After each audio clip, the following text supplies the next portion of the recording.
Welcome back to ఎంఎంజెడ్ abaca ఛానల్కి. So ఈరోజు 22 ఎడ్జిటి morning సెషన్లో జరిగినాయండి. సో నేను ఇప్పుడే వీడియో చేశాను. సో అన్నీ తెలుసుకొని ఇంకా కొన్ని చూసి వీడియోస్ చేసి చాలా నెంబర్ ఆఫ్ క్వశ్చన్స్ చేశాను. ఇందులో కొన్ని చెప్పినాయి, కొన్ని చూసినాయి, కొన్ని అడిగినాయి. అండ్ ఇందులో వాళ్ళు చెప్పినవి కానీ నేను రాసిన విధానం కానీ తప్పు ఉండొచ్చు, కాకపోతే కాన్సెప్ట్ మాత్రం అక్కడి నుంచి వచ్చాయనేది మాత్రం కరెక్ట్. మీరు ఒక్కసారి చూడండి. ఓకే, దయచేసి రేపు రాయబోయే వాళ్ళు ఇది ఒక్కసారి చూసుకోండి. ఓకే, ముందుగా మండుకము అనేది నానార్థమా అర్థమా పర్యాయ పదాల తెలియదు. కప్ప అని అర్థం అంటే కప్ప అని ఒకరు చెప్పారు, మరి అర్థం ఇచ్చాడా అనే విషయం తెలియదు. మీకు తెలిస్తే మీరు రాయండి. తర్వాత ఇది పర్యాయ పదాలు అయితే దద్దురం బేకం అని నేనేం బుక్లో చూడలేదండి. ఇప్పుడు చూసినవి కొన్ని రాశాను, బుక్లో చూసి కొన్ని రాసినాయి, కొన్ని అయితే చూడలేదు. మరి దద్దురం అని అన్నారు, ఇది కరెక్టా కాదా చెప్పండి. ఓకేనా. తర్వాత మాతలకు మాత సకల సంపత్స మేత అని చెప్పింది ఇదిగోండి గుర్రం జాషువా. ఇది రోజు ఇస్తూనే ఉన్నాడండి. 3 షిఫ్టింగ్లలో 4-5 షిఫ్టింగ్లలో కూడా ఇప్పుడు గుర్రం జాషువా గురించి అయితే ఇచ్చాడు. అందుకు ఒక్కసారి గుర్రం జాషువా వారి చూసుకోండి ఒకసారి ఇది. తర్వాత భారత్ ఒలింపిక్ సంఘం ఏర్పాటు అంటే క్వశ్చన్ ఎలా అడిగాడు అనే విషయం తెలియదు. చూసి చెప్పినవి కొన్ని రాసుకున్నాను కాబట్టి ఇలా రాశాను. క్వశ్చన్ వచ్చిందా, మనకు ఆన్సర్ చెప్పారా అనే విషయం మాత్రం తెలియదు. ఇదిగోండి, భారత్ ఒలింపిక్ సంఘం ఎప్పుడు ఏర్పాటు చేస్తారని అడిగాడంట.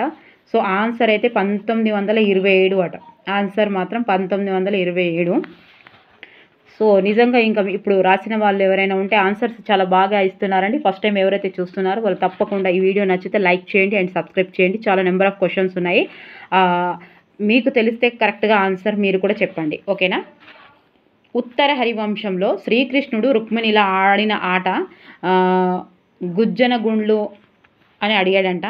ఇది చూడండి. తర్వాత సాంచి స్తూపం ఎక్కడ అని అడిగాడంట. సో సాంచి స్తూపము అశోకుడు వారణాసి ఎంపీ మధ్యప్రదేశ్లో. ఓకే, సరే ఇదే అడిగాడా ఆన్సర్, ఇది అడిగాడా తెలియదు. అశోకుడు వేయించిన స్తూపమేనే అడిగాడా, లేకపోతే సాంచి స్తూపం ఎక్కడ అని అడిగాడా, ఇది మాత్రం కరెక్ట్ అన్నట్టు ఇలా. తర్వాత దశ దిశ సమాసము ఏది అని అడిగాడంట. సో అది ఆన్సరు ద్విగు సమాసము. ఆన్సర్ ఈజ్ ద్విగు సమాసము. తర్వాత పల్లె అందాలు ప్రక్రియ, పల్లె అందాలది ఏ ప్రక్రియ అని అడుగుట. ఇది కావ్య ప్రక్రియ అండి, 7th క్లాస్లో ఉంది కావ్య ప్రక్రియ. తర్వాత తబల విద్వాంసకరుడు, ఇవన్నీ స్పెల్లింగ్ మిస్టేక్స్ ఉంటాయండి, తొందరగా రాసుకున్నాను. తబల విద్వాంసకరుడు ఎవరు అంటే ఆన్సరు జాకిర్ హుసేన్ అండి. ఆన్సర్ జాకిర్ హుసేన్. తర్వాత హరిత్తు అర్థము సింహం, హరిత్తు అర్థం సింహం. తర్వాత రాయప్రోలు సుబ్బారావు గారు రచనలు కానివి అని అడిగాడట అండి. కానివి అంటే అయినవి ఎన్నో చూసి ఆప్షన్లో ఉన్నాయి రాయాలి, కానిది ఏది అని అడిగాడట. ఓకేనా. తర్వాత అక్ష క్రీడ ఏ క్రీడ అని అడిగాడట. తెలిస్తే మీరు రాయండి. ఓకే, ఆన్సర్ దయచేసి ఆన్సర్ ఇస్తున్న ప్రతి ఒక్కరికి నా మనస్ఫూర్తిగా ధన్యవాదాలండి. చాలామంది ఆన్సర్స్ చెప్తున్నారు. అండ్ నేను బుక్లో కూడా చెప్పాను, బుక్లో ఎక్కడైనా ప్రింటింగ్ మిస్టేక్స్ ఉంటే ఆన్సర్స్ కరెక్ట్గా చూసి పెడుతున్నానండి. ఎక్కడైనా బుక్లోనే మిస్టేక్స్ ఉంటే దయచేసి మీరు కరెక్ట్ ఆన్సర్ ఉంటే రాయండి. ఓకేనా. పాన అంటే ఏమిటి అని అడిగాడంట. పాన అంటే వెండి నాణ్యం అండి, వెండి నాణ్యము, వెండి నాణ్యాన్ని పాన అంటారు. తర్వాత పిఎం శోషం అనేది దేనికి సంబంధించింది అడిగాడంటే మిడ్ డే మీల్స్ అండి, మధ్యాహ్న భోజనం కోసం సంబంధించింది. తర్వాత ఒలింపిక్స్లో ఎన్ని సర్కిల్స్ ఉన్నాయని అడిగట. ఇలా ఎన్ని ఉంటాయని అడిగాడంట. 5 అండి. Answer is the 5. తర్వాత ఖంజర్ విన్యాసాలు 2024 ఎవరి మధ్య జరిగాయని అడిగాయంట. సో 2024 హిమాచల్ ప్రదేశ్లో 11వ ఇండియా అండ్ కిజకిస్తాన్ మధ్య. హిమాచల్ ప్రదేశ్లో 11వది అండ్ ఇండియా అండ్ కిజకిస్తాన్ మధ్య. ఓకేనా. తర్వాత పిన్ కోడ్ అండి, పిన్ కోడ్ 4th క్లాస్లో ఉంది, కంటెంట్లో నుంచి చాలా ఇచ్చాడు. So pin code last digits ఏంటి అని అడిగాడంట. సో మొదటిదేమో ఇలా, లాస్ట్వి దేనికి సంబంధించినవి అడిగాడంట. ఫస్ట్ది ఏమో ఇలా ఫస్ట్దేమో రాష్ట్రానికి, తర్వాత ఇవి రెండు సెకండ్ ఇవి రెండు వచ్చేసి జిల్లాలకు సంబంధించినవి, తర్వాత లాస్ట్ ఇవి 1 2 3 ఇవి లాస్ట్కి దేనికి సంబంధించినవి అంటే తపాలా కార్యాలయానికి, తపాలా కార్యాలయానికి, ఓకే, తపాలా కార్యాలయానికి సంబంధించిన ఈ మూడు దేనికి సంబంధించిన అడిగేట ఒకసారి పిన్ కోడ్ గురించి కూడా తెలుసుకోండి. ముందు దీనికి రాష్ట్రానికి, ఇవి రెండేమో జిల్లాలకి, 1 2 3 ఇదిగోండి ఈ మూడేమో తపాలా అదే కార్యాలయానికి సంబంధించినట్టు లాస్ట్ ఈ 3, ఓకేనా. తర్వాత వచ్చేసి హయ్యెస్ట్ గోల్స్ చేసిన ఫుట్బాల్ ఆటగాడు ఎవరు అని ఇచ్చాడంట. సో క్రిస్టియానో రొనాల్డో 128 ఫస్ట్ ప్లేస్లో ఉన్నాడు రొనాల్డో, ఓకే. తర్వాత 19వ నామ్ ఈవెంట్ ఎక్కడ కండక్ట్ జరుగుతాయా అని ఇచ్చాడట. సో ఉగాండా కంపాలలో. సో ఇవి చెప్పిన ఆన్సర్స్ కాబట్టి చూడండి ఒకసారి, ఓకే. తర్వాత 999 ఇయర్ కందరీయ దేవాలయం ఎక్కడ ఉందంటే తంజావూరులో ఉంది. తర్వాత కాకతీయుల గురించి ఒక క్వశ్చన్ వచ్చిందంట, మరి ఇదా ఇంకోటి వచ్చింది, ఇక్కడ కూడా ఉంది రెండో, దీని గురించి చెప్పారా తెలియదు. కాకతీయుల అంటే ఇది కూడా రాసుకున్నాను. తర్వాత సాత్మాల్ కొండలు ఎక్కడ అంటే ఆదిలాబాద్, నిర్మల్. సాత్మాల్ కొండలు ఎక్కడ అని ఇచ్చాడంట ఆదిలాబాద్ అండ్ నిర్మల్. తర్వాత అమరసింహుడు ఎవరి కాలానికి చెందినవాడు అని ఇచ్చాడా, మరి రెండవ చంద్రగుప్తు కాలంలో ఎవరు రాశారని ఇచ్చాడా, మరి అమరకోశం ఎవరి రచన అని ఇచ్చాడో తెలియదు. ఇది మాత్రం 3 మాత్రం అవి ఆన్సర్లోనే. అమరసింహుడు రెండవ చంద్రగుప్తుని కాలంలో, ఓకే, రెండవ చంద్రగుప్తుని కాలంలో అమరకోశం మళ్ళీ వస్తే రాయగలుగుతాం, ఓకే. రచన ఆయుధాలు జమ్మి చెట్టుపై దాచిన వారు ఎవరని ఇచ్చాడంటే 3rd క్లాస్లో ఉంది. ఇది పాండవులు. ఆన్సర్ ఈజ్ పాండవులు. ఇత్తు అనగా ఇకారమా అకారమా ఉకారమా అని ఇచ్చాడంట. సో ఆన్సర్ ఈజ్ ఇకారమో. ఇత్తు అనగా ఇకారమో. తర్వాత కొన్ని ఆన్సర్స్ ఏమో ఇంత ఈజీగా ఇచ్చాడంట, కొన్నేమో అసలు జీకేలో కానీ కరెంట్ అఫైర్స్లో కానీ మొత్తం సోషల్ సైన్స్ నుంచి ఇచ్చాడని చెప్తున్నారు. సో తర్వాత పంచవర్ష ప్రణాళిక ఎప్పుడు మొదలైంది అని అన్నాడంట. సో 1950-51లో. 73వ సవరణ ఎవరి కాలంలో అని అడిగాడంట. సో ఇదిగోండి నేను అందుకే చెప్తున్నాను, మీరు రాసిన వాళ్ళు ఉంటే ఎవరైనా దయచేసి క్లారిటీ ఇవ్వండి. ఇప్పుడు 73వ సవరణ ఎవరి కాలంలో ఇచ్చాడా, లేదా పివి నరసింహారావు కాలంలో ఏ సవరణ అయింది అని ఇచ్చాడా, అదా అనే విషయం మనకు క్లారిటీగా లేకున్నా వాళ్ళు చెప్పింది మాత్రం ఖచ్చితంగా చూసింది, ఇంకా చాలా వీడియోస్ అయినా వాట్సాప్లలో ఫోన్ చేసి చెప్పినవన్నీ. తర్వాత పివి నరసింహారావు గారు ఎరిక్ ఎరిసన్ నుంచి దశలు అడిగాడంట. సో అప్పటి నుంచి వస్తూనే ఉన్నాయండి ఇది కూడా. తర్వాత ఈ జార్ఖండ్ సీఎం చంపై సోరెన్ ఎవరు అని అడిగారు, మరి చంపై సోరెన్ ఏ రాష్ట్ర సీఎం అని అడిగారు, మరి ఎన్నిసార్లు జైలుకు పోయి వచ్చి మొన్న ఎక్కిన సీఎం అని అడిగాడా, ఏంటిదో విషయం తెలియదు. కాకపోతే ఇది మాత్రం ఆన్సర్ ఇదంట. క్వశ్చన్ మరి ఏంటిదో చూడండి. తర్వాత రాజ్యసభ పోటీకి వయస్సు ఎంత, కనీస వయస్సు ఎంత అని అడిగాడంట. సో 30 సంవత్సరాలు. జాతీయాలు అంటే పదబంధాలు, నుడికారాలు, పలుకుబళ్ళు అనేవి అడిగాడట. జాతీయాలు అంటే ఏంటి అని అడిగాడట. సో పదబంధాలు, నుడికారాలు, పలుకుబళ్ళు ఆన్సరు. తర్వాత తొలివేద కాలంలో విద్య పొందిన స్త్రీ గార్కి మైత్రేయి. మరి గార్కి మైత్రేయి అని ఎవరిని అన్నారు అడిగారా, మరి తొలివేద కాలంలో విద్య అని అడిగారా, ఇది అడిగారా తెలియదు, కానీ ఇది మాత్రం ఆన్సర్ మాత్రం ఇది. ఈ క్వశ్చన్ అయితే ఇది ఆన్సర్, ఇది ఆన్సర్ అయితే ఇది క్వశ్చన్, ఓకేనా.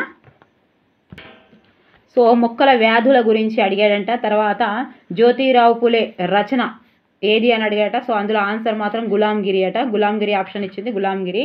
తర్వాత బెంగళూరు నుండి తెలంగాణకు ఏ దిక్కున వెళ్ళాలి అని అడిగాడంట. మరేంటిదో ఆన్సర్ మాత్రం నాకు కూడా తెలియదు. ముళ్ళ అడవులు తెలంగాణ ప్రాంతంలో ఎక్కడ, తెలంగాణ ప్రాంతంలో ఎలాంటి ప్రాంతంలో ఉంటాయని అడిగాడట. దీని ఆన్సర్ కూడా తెలియదండి. తర్వాత పటాల గురించి కూడా అడిగాడంట. చైల్డ్ ప్రొటెక్షన్ ఆర్ట్ దీని గురించి కూడా క్లారిటీ లేదు, మరి చూడండి. హిమాలయాల్లో చివరిగా ఏర్పడినవి ఏంటి అని అడిగారంట. హిమాలయాల్లో చివరిగా ఏర్పడినవి శివాలిక్ శ్రేణులు. ఆన్సర్ మాత్రం శివాలిక్ శ్రేణులట.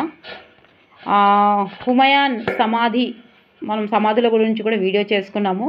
దాంట్లో ఇది హుమయాన్ ఉందా లేదా ఒకసారి చూడండి. హుమయాన్ సమాధి అని అడిగారంట. మరి ఇది ఢిల్లీలో ఉంది, దీని పేరేంటిదో దయచేసి వచ్చిన వాళ్ళు చెప్పండి, ఓకేనా. ఇప్పుడు మళ్ళీ సమాధానం తీసి చూస్తే అది దొరుకుతుంది. ఒకవేళ మీరు ఎవరైనా రాసి ఉంటే ఇంత చాలామంది చూస్తారు కదా వీడియోస్, వాళ్ళకి తెలిస్తే దయచేసి ఆన్సర్ ఇవ్వండి రేపు రాసే వాళ్ళకు. బాసలికా చర్చ్, ఇది కూడా ఎక్కడ ఉందో చెప్పండి. బాసలికా చర్చ్, ఓకే. ఇది లోథాల్ భాస్కరరావు 1954లో త్రవ్వకాలు చేసినప్పుడు. ఆన్సర్ మాత్రం భాస్కరరావు 1954. ఉపమృత్తిక గురించి అన్నారంట. ఏంటిదోమండి ఉపమృత్తిక, ఒకసారి రాయండి ఆన్సర్. సజీవ నిర్జీవ బ్యాక్టీరియా గురించి అడిగారట. చూడండి సజీవ నిర్జీవ, ఓకే. తెగులు జతపరచుమని ఇచ్చాడంట 4 ఇచ్చి. తర్వాత తక్కువ తీరరేఖ గల రాష్ట్రం అని అడిగాడంట. సో కొంతమంది ఒక గోవా అని చెప్పారండి, అది కూడా క్లారిటీ లేదు. గోవా, కర్ణాటక ఏదో చెప్పారు, మీకు తెలిస్తే మీరు రాయండి, ఓకేనా. తర్వాత NCF 2005, RTE 2009. సో దీని గురించి ఎప్పుడు వస్తూనే ఉన్నాయి, దయచేసి ఇవి చూసుకోండి. రేపు ఎగ్జామ్ రాసే వాళ్ళైనా ఎవరైనా సరే దీనిపైన ఒక్కసారి ఇలా చూడండి. ఎడ్గర్ డెల్ గురించి వచ్చిందట. తర్వాత లేఖ అనే పాఠ్యాంశం యొక్క ఇతివృత్తం ఏంటి అని అడిగారంట. సో చరిత్ర సంస్కృతి అండి. తర్వాత లఘుపతనకం, హిరణ్యకం, మందరకం, చిత్రాంగుడు, ఇవి మ్యాచ్ ద ఫాలోయింగ్ ఇచ్చి దీని పేర్లు ఇచ్చాడట. సో లఘుపతనకం అంటే కాకి, హిరణ్యకం అంటే ఎలుక, మందరకం అంటే తాబేలు, చిత్రాంగుడు అంటే జింక. సో ఇవి జతపరచుమని ఇలా ఇచ్చాడంట. ఒక్కసారి చూడండి. సాలార్జింగ్ మ్యూజియం గురించి ఒకటి ఇచ్చాడంట. తర్వాత రమ్యలోకం, మాధురి దర్శనం, ఇవేంటి అని ఇచ్చాడంట. సో ఇవి ఆన్సర్ ఇస్ లక్షణ గ్రంథాలు. తర్వాత థైరాయిడ్ గ్రంథి విడుదల చేసే హార్మోన్ ఏది అని ఇచ్చాడంట అండి. తర్వాత ఒక బాలుడు సంపూర్ణ ఎత్తుకు ఎదిగే దశ ఏది అని ఇచ్చాడంట. సో ఇది కౌమర దశ, ఆన్సర్ ఈస్ కౌమర దశ. తర్వాత చక్షు పోర్టల్ డిపార్ట్మెంట్ వాళ్ళు దేనికి సంబంధించింది అని అడిగారా, మరి ఇది దీనికి అడిగారా, ఇది దీనికి అడిగారు అని. ఆన్సర్ మాత్రం సైబర్, అదే ఫేక్ కాల్స్ గురించి వచ్చేదే దాన్ని అంటారంటే ఇది సైబర్, ఓకే. ఆన్సర్ మాత్రం సైబర్, ఫేక్ కాల్ అదో ఆప్షన్లో ఉందో చూడండి. పియాజే సంజ్ఞానాత్మక వికాస సిద్ధాంతం గురించి అడిగాడట. తర్వాత ప్రపంచ శాంతి అంతర్జాతీయ శాంతి అనగానేమి, ప్రపంచ శాంతి అంతర్జాతీయ శాంతి అనగానేమి అని అన్నాడట. తర్వాత స్మృతి విస్మృతి గడిచే కొద్దీ అవి ఉన్నాయి కదా, ఒకసారి చూసుకోండి. ఒక రోజు 24 అంటే ఒక రోజుకి ఎంత మర్చిపోతాం, 20 నిమిషాలకి ఎంత, 50 నిమిషాలకి ఎంత అనేది. సరే ఇది ఒకసారి చూసుకోండి. తర్వాత NEP 2020 భాషలు, NEP 2020 భాషల గురించి అడిగితే ఇది కూడా అడుగుతున్నాడండి, ఇవి తప్పకుండా చూసుకోండి 2020. తర్వాత ఇందులో ఆప్షన్ ఏముందో తెలియదు, కాకపోతే వీళ్ళు 2020 ప్రాంతీయ భాష గురించి మాట్లాడటం, మాతృభాష గురించి అండ్ సంస్కృతం కూడా, ప్రాచీన భాష అయిన సంస్కృతం గురించి కూడా చాలా ఇంపార్టెంట్ అని చెప్పిండ్రి. మరి వీళ్ళు ఆప్షన్లో ఏమి ఇచ్చాడో అనే విషయం తెలియదు. తర్వాత జనాభా విద్యకు సంబంధించి ఒకటి ఇచ్చింది, మన దగ్గర కూడా వీడియో ఉంది. మరి జనాభా విద్యకు దేని గురించి ఇచ్చాడో తెలియదు.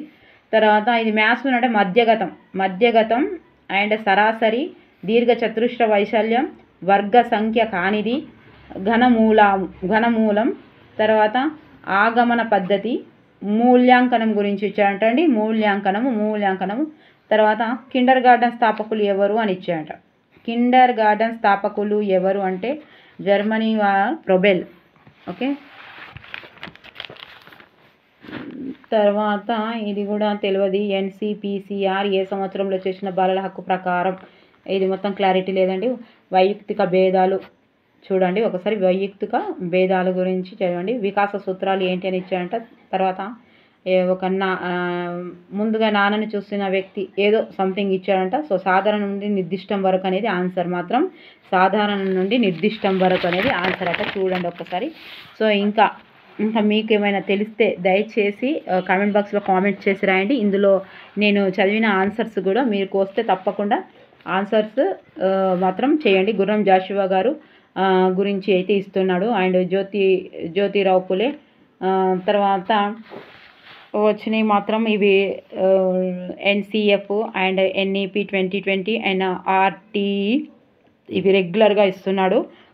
స్పోర్ట్స్ గురించి 2-3 ఇస్తున్నాడు కాబట్టి ఒక్కసారి చూడండి, ఓకేనా. తర్వాత రాజ్యసభ గురించి కూడా ఇస్తున్నాడు కాబట్టి అది కూడా ఒక్కసారి చూసుకోండి. ఎక్కడైనా ఇప్పుడు ఇందులో స్పెల్లింగ్ మిస్టేక్స్ ఉంటాయండి. ఎట్లయినా నేను తొందరగా రాస్తున్నాయి ఉంటే ప్లీజ్ దయచేసి ఇగ్నోర్ చేయండి, ఓకేనా. ఆన్సర్స్ మాత్రం మీకు తెలిస్తే ఇంకా రాయండి. అండ్ రాస్తున్న ప్రతి ఒక్కరికి, ఆన్సర్స్ ఇస్తున్న ప్రతి ఒక్కరికి, అండ్ చూస్తున్న ప్రతి ఒక్కరికి, అండ్ షేర్ చేస్తున్న ప్రతి ఒక్కరికి నా మనస్ఫూర్తిగా ధన్యవాదాలు తెలియజేసుకుంటున్నాను. ప్లీజ్ మీకు ఈ వీడియో ఏమైనా ఉపయోగపడుతుందంటే తప్పకుండా లైక్ చేయండి, ఓకేనా. Thank you for watching. రేపు రాయవాయలకు ఆల్ ద బెస్ట్ అండి.